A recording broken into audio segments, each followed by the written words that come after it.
This month for Libra Risings is a pretty interesting one because it's a serious month this April, but the focus is on like creativity and kids and things that bring joy to your life, but getting serious about those things. If you are excited for this really informative deep dive into the astrology of April 2024 Libra Risings, make sure that you like, subscribe, and hit the notification bell so you are always up to date with what the stars have in store for you. Hi, I'm Maren, a professional astrologer, current college student, and witch proudly out of the broom closet. I combine traditional Hellenistic astrology techniques with modern psychological counseling dynamics in order to facilitate grounded spiritual guidance and provide value through my astrology. So this video is also brought to you by Rashi Collective. Rashi is my newly launched platform connecting spiritual practitioners with their ideal clients. So if you are any sort of esoteric practitioner, such as a Reiki healer, a tarot reader, an astrologer, an acupuncturist, we would love to have you post your services on Rashi so that those of us who are clients can get our energetic needs met.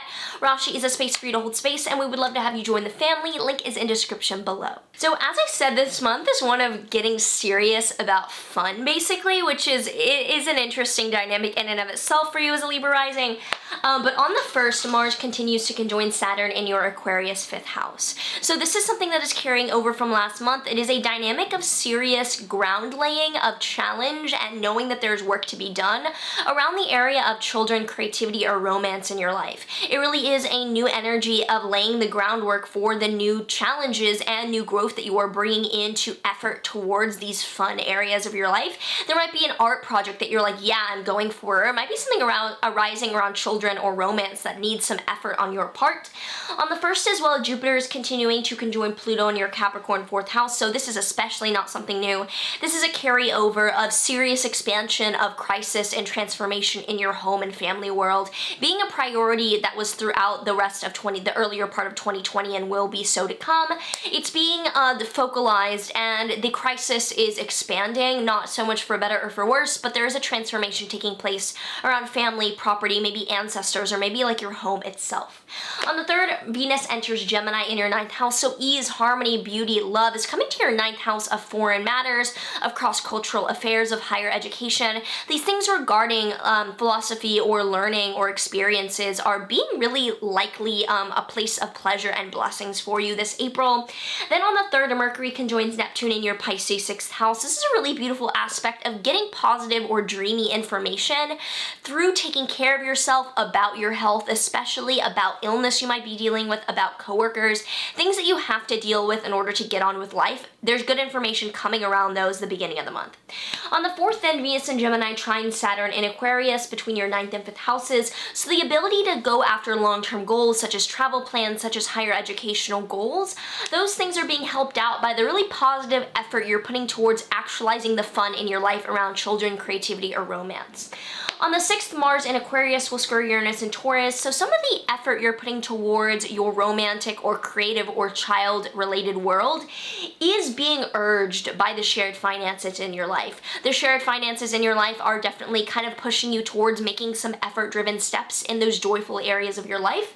And then on the 7th, there is a full moon in Libra in your 1st house. There's a culmination around your sense of self, around your physical body or your identity over the past 6 months that's now finishing.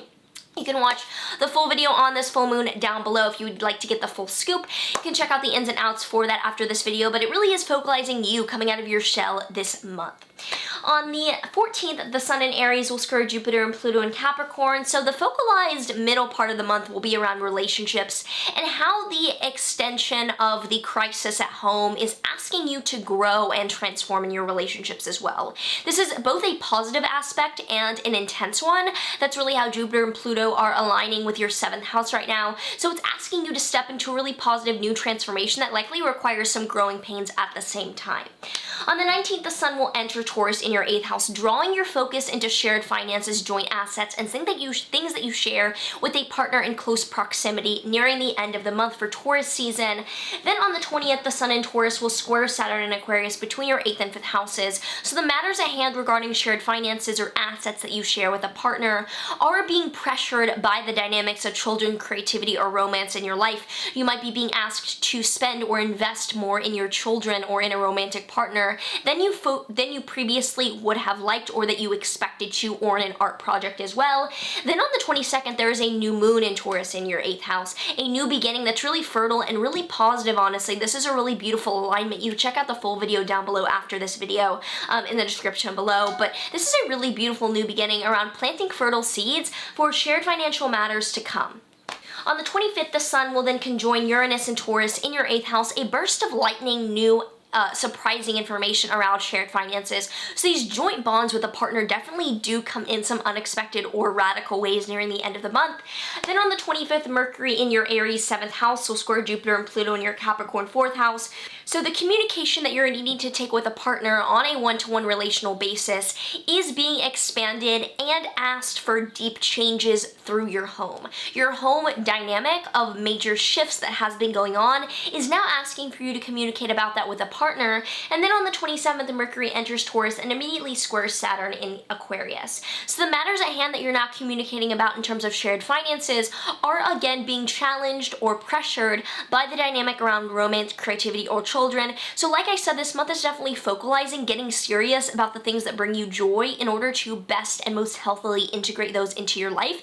So if you have any thoughts around this astrology, anything that's resonating, anything that's triggering, any stories that you would like to share, I would love to know in the comments below how this is showing up for you. And with the astrology out of the way, now let's pull a tarot card for Libra Risings for April 2020. So we have the Nine of Wands reversed, and the Nine of Wands reversed indicates there being a lack of defense around a target. There's something really open to being damaged that doesn't have defenses up around it. So you might need to this might be indicating that your artwork or your child or your romantic partner is in a certain dynamic that is now requiring more defensive measures or more safety and more guardianship around it. And this is what the month is indicating around the effort that you're putting towards those things, or getting serious about guarding your creations, basically. Now let's pull a Work Your Light Oracle deck card for some interesting insight into Libra April 2020. We have no, wait, postpone, pause, say no. So obviously this is a really direct and clear card around something that you're going through this month, likely around those matters of children, creativity, or romance, that are asking you to postpone, to put in the brakes, to ask for more leeway or more consideration before taking a certain step or before taking action. Finally, for a Law of Attraction card this month for Libra Risings April 2020, we have I can change my life by changing my thoughts. By choosing a thought that feels slightly better than the thoughts you have been thinking, you can gradually change the direction of your thoughts. By focusing upon a better feeling thought, the Law of Attraction will respond to that thought, and therefore the balance of your thoughts will now improve. This is so beautiful and so resonant because this might be a month of seeing how events trigger certain reactions mentally and choosing to change those observant habits, and then see how that changes the external manifestations. So this is a month of both light and dark, of both heavy and really light, and seeing how the way that you weigh those things out and prioritize your loved ones and loved circumstances in your life might call for some readjustment. So if this resonates with you, I would love to hear from you in a comment down below how this is showing up, what you're feeling, what you would like to let me know about.